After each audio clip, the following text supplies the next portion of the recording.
মাজারে মব হামলা দেখলাম, আমরা অবাক হয়ে যাই। যে দলটি অন্তর্বর্তীকালীন সরকারের আমলে কথায় কথায় মবের বিরুদ্ধে সরব ছিলেন, কথায় কথায় মব ঠেকিয়ে দিবেন তারা ক্ষমতায় আসলে, এই কথা বলে বেড়াতেন, সেই দলটি ক্ষমতায় আসার পর কতদিন পর পরেই এই উগ্রবাদী গোষ্ঠী, সাম্প্রদায়িক গোষ্ঠী মব হামলা করে যাচ্ছে মাজারে, বিভিন্ন জায়গায়। তার কোনো প্রতিকার আমরা হতে দেখি নাই। বন্ধুগণ, একটা জিনিস মাথায় রাখতে হবে, জুলাই গণ অভ্যুত্থানে হাজার হাজার শিক্ষার্থীরা শহীদে জীবন দিয়েছিল এই মবতন্ত্রের বাংলাদেশ কায়েমের জন্য না। যারা এই জুলাই গণ অভ্যুত্থানে জীবন দিয়েছে তারা একটি গণতান্ত্রিক বাংলাদেশের জন্য জীবন দিয়েছে, তারা একটি অসাম্প্রদায়িক বাংলাদেশের জন্য জীবন দিয়েছে, যেখানে আদিবাসীরা আদিবাসীদের অধিকার সম্পর্কে অধিকার পাবে, যেখানে মুসলিমরা মুসলিমদের ধর্ম পালন করবে, মুসলিমদের মধ্যে যারা বিভিন্ন তরিকার আছেন তারা স্বাধীনভাবে তাদের ধর্ম পালন করবে, যেখানে হিন্দুরা তাদের স্বাধীনভাবে ধর্ম পালন করবে, যেখানে খ্রিস্টানরা তাদের স্বাধীনভাবে ধর্ম পালন করবে।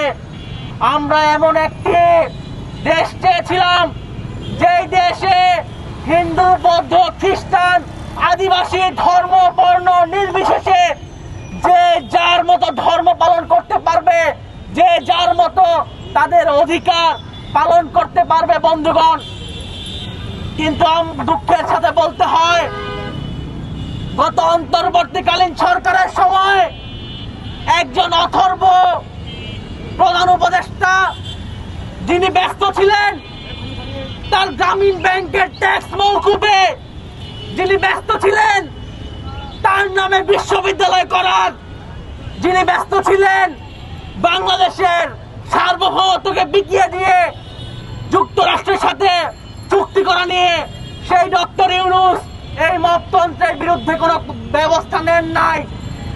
তিনি তার আখির গুছিয়েছেন, তিনি তার স্বার্থের জন্য গ্রামীণ ব্যাংকের কর মওকুফ করিয়েছেন, তিনি তার স্বার্থের জন্য বিশ্ববিদ্যালয় করে নিয়েছেন। কিন্তু বন্ধুগণ, পরিতাপের বিষয়, একটি নির্বাচন হয়ে গিয়েছে। এই নির্বাচনে সাধারণ মানুষজন, বিভিন্ন ধর্ম বর্ণের মানুষজন নির্বিশেষে বিএনপিকে ভোট দিয়েছে। তারা ভেবেছিল বিএনপি সরকার আসলে এই সাম্প্রদায়িক গোষ্ঠীর আস্ফালন রুখে দেওয়া যাবে। তারা ভেবেছিল বিএনপি সরকার ক্ষমতায় আসলে ইউনূসের মতো তারা আমেরিকার দালালি করবে না, ইউনূসের মতো তারা মবতন্ত্র কায়েম করতে দিবে না।